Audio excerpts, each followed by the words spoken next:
everyone, and welcome back to our channel, CrypoFros. If you're new here, go right ahead and subscribe, because on this channel we give easy to digest information on the crypto space. So that means definitions of things you need to know, DeFi strategies, passive income strategies, just in chart analysis as well, and how to manage yourself in this space.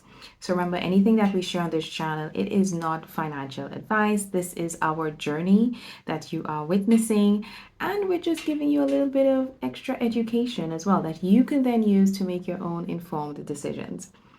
And in today's video, we're going to be, or I am rather, I am going to be starting a series of really easy to digest. It's really, really, really simple. When I say simple, simple definitions and simple terms of things you need to know if you're new in the crypto space.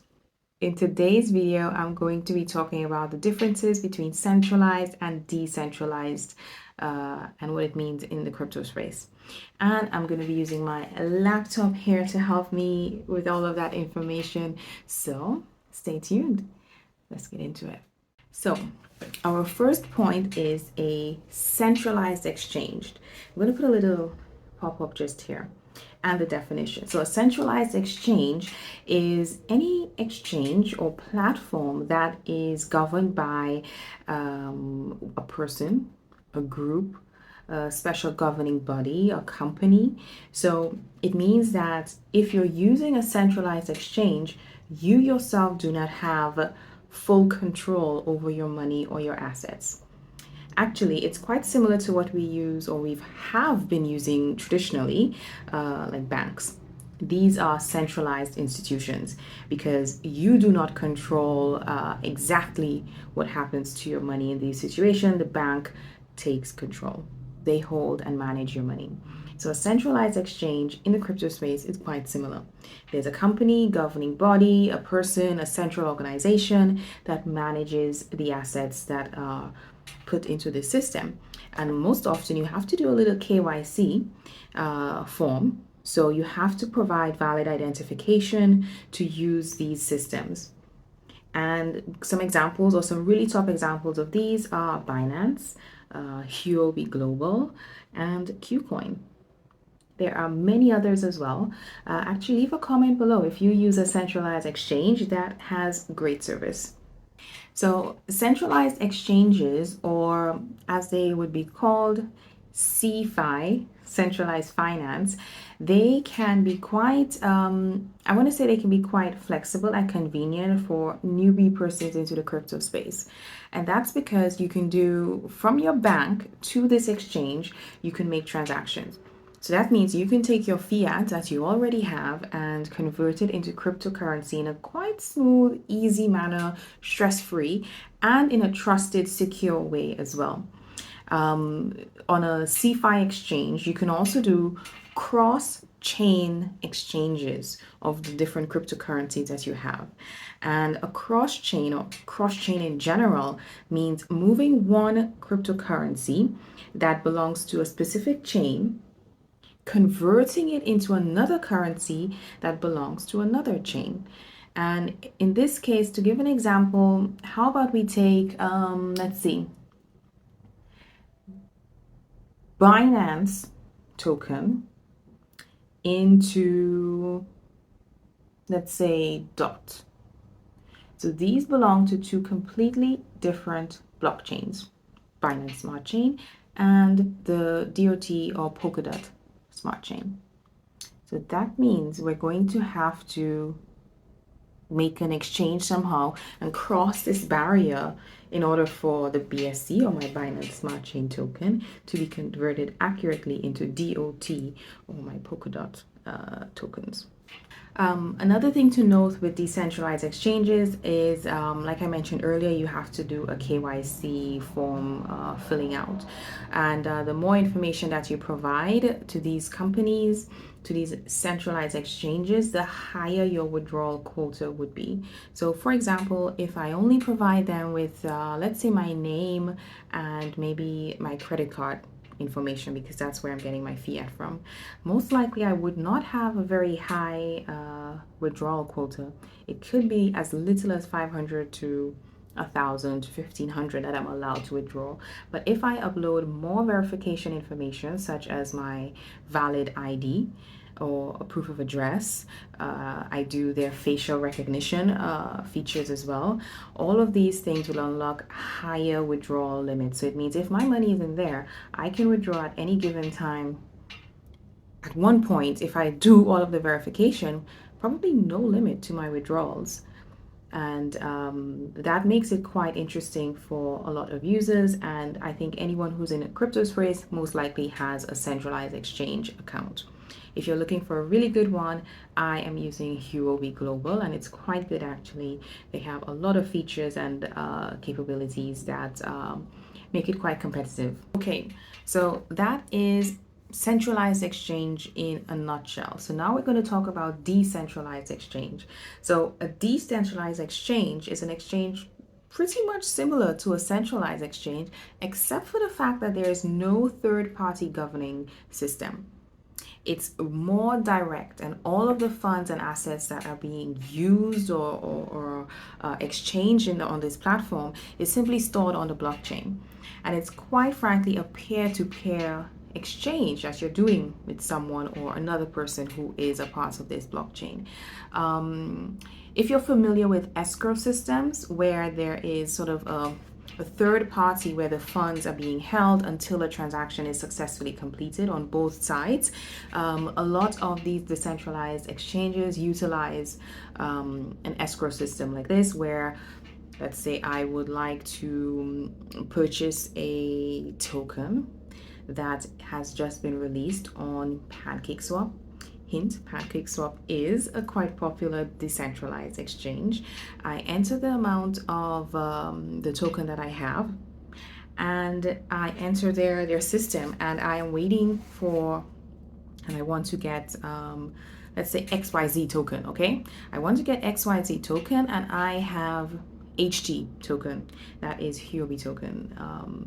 I go on to PancakeSwap, I enter the token that I want to get, XYZ token, and the amount of Huobi token that I have in exchange for that. And as this transaction is inputted, my funds, my Huobi token funds, go into a sort of a storage vault where it then awaits, connect or fetch my order of the XYZ token to match. There is no governing party at all. It's completely done peer to peer, and the computer, of course, and the blockchain. Yeah, so these are the only things that existed. There's no company to call, no real customer support. Of course, if you run into an issue, you can get help, but understand the mechanics of it is not like a banking system at all. You are the sole person responsible for your assets and what happens to them when using a decentralized exchange. So it's completely your responsibility if something is lost, and your responsibility to get it back or find out how to get it back. So this should be known that with the decentralized exchanges, you cannot actually carry out full-on trading tactics. There are most likely no charts for you to follow. You cannot do margin trading or leverage trading. These are not possible on decentralized exchanges. These are functions of centralized exchanges. On a decentralized exchange, you can mainly exchange directly one token for another, matching its value. You can also get involved in lending strategies, so adding your money, your tokens into the protocol in order to provide liquidity for other persons who would like to borrow a token or borrow assets, borrow money from this platform. These are two of the main strategies of decentralized platforms. So I'm going to do another video actually talking a lot more on decentralized platforms, on all of the different features and capabilities that you have with them, because this is a growing space and it's all the rage, all the hype at the moment. So it would be good to know all of your options when it comes to DeFi, decentralized finance. So another thing to note is that the fees. So at the moment, a lot of DeFi platforms, they have on average very low, minimal to zero fees, whereas on a centralized platform, for every transaction there is guaranteed to be a fee. And now I think it's almost don't quote me on this. It's almost equal the fees that you pay. It's not that exorbitantly higher than a decentralized platform, but it's good to know. Of course, for every transaction, there's going to be a fee. All right. This sort of sums up, I would say, the differences between centralized and decentralized platforms. So if we go over that really quickly, centralized crypto exchange, the platform or the exchange has most of the control, whereas a decentralized exchange, the user has most of the control. So me or you on the other end has most of the control. The security on a centralized platform is a lot higher because there are lots of KYCs and verifications and audits that have to be done, and other methods in place to prevent hacking, for example. Whereas decentralized exchange doesn't always have the same level of security, although now some are changing and are able to sort of encrypt in ways that allow for less hacking to preserve the security for its users. At the moment, if we're talking about popularity, I think now it's changing that DeFi platforms, DeFi exchanges are becoming more and more popular because of the high yields that you can attain from these platforms.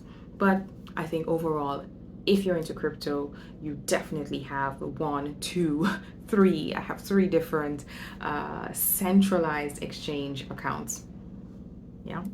The fees, like I mentioned, the fees are quite similar, but some may argue that on the decentralized exchange you have zero to very, very minimal fees, whereas on a centralized exchange you have fees for every transaction that could be, let's say, from low to medium amount.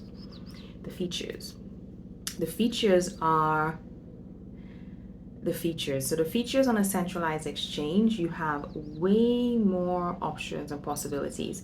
In addition to just, let's say, trading features, margin trading, leverage trading, and so on, you also have a lot of portfolio management tools that come in handy to make it easier for you to really get a nice overview of what your assets are and how you can use them.